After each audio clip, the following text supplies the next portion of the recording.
आज हम जो डिज़ाइन बनाने जा रहे हैं उसमें जो चीज़ें हमें चाहिए होंगी वो शीशे हैं और ये 8000 ग्लू है और ये तिल्ला तार है।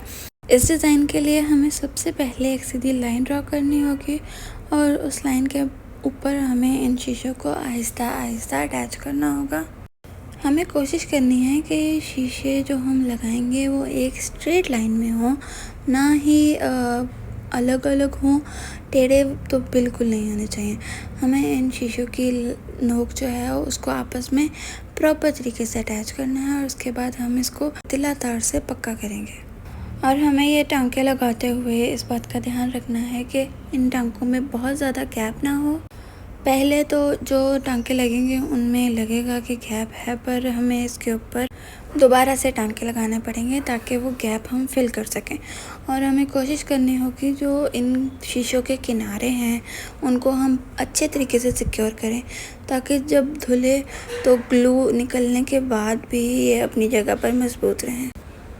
हमें जो ये हम टांके लगा रहे हैं कोशिश करनी है कि शीशे के बिल्कुल साथ से ऊपर लाएं और शीशे के बिल्कुल साथ से नीचे लेकर जाएं और हमें इसी तरह से पूरी लाइन को मुकम्मल करना है।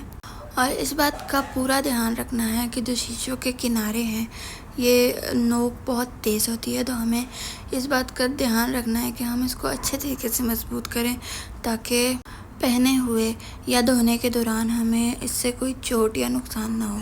हमें इसको इस तरह से मजबूत करना है। आप तिल्ला धागे के बगैर आप इसमें सिल्की का धागा भी यूज़ कर सकते हैं, पर उसका ये होता है कि वो ज़रा ज़्यादा सॉफ्ट होता है, पर इसका ये इशू है कि ये चुभता है। तो आपको जो सूटेबल लगे आप वो यूज़ कर सकते हैं। और इसी तरह किनारों को पक्का करते हुए हम ये लाइन पूरी कर लेंगे।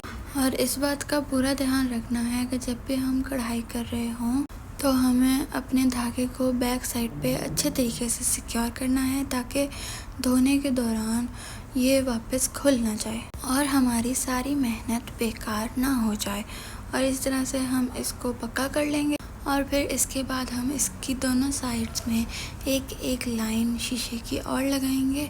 और पहले तो हमें इस बात का ध्यान रखना है कि सब जो भी हम शीशे लगा रहे हैं उनमें गैप प्रॉपर तरीके से बराबर हो और उनके किनारे पहले वाले लाइन की तरह आपस में जुड़े हुए हों। इसी तरह से हमें इन दोनों लाइंस के शीशों को भी सिक्योर करना है और इनके किनारों को अच्छे तरीके से मजबूत करना है। और ग्लू लगाने का सबसे पहला रूल ये होता है कि ग्लू हमने लगा दी और ग्लू लगाने के बाद ही हमें एम्ब्रॉयडरी शुरू नहीं करनी है। ग्लू लगाने के बाद हमें उसे ड्राई होने का मौका देना है और फिर हमने उस पर कढ़ाई शुरू करनी है ताकि वो अपनी जगह पर अच्छे तरीके से सिक्योर हो जाए जहाँ हम उसे चाहते हैं। और इस तरह से हमने अपनी दोनों लाइंस की शीशों के किनारों को मजबूत कर लिया है और हम इसके बैक साइड को भी इसी तरह से मजबूत कर देंगे। इस बात का ध्यान भी रखना है कि मजबूत होने के साथ साथ हमारी बैक साइड नीट भी हो। और इसी के साथ हम अगला जो इसका मोटिव है वो बनाएंगे।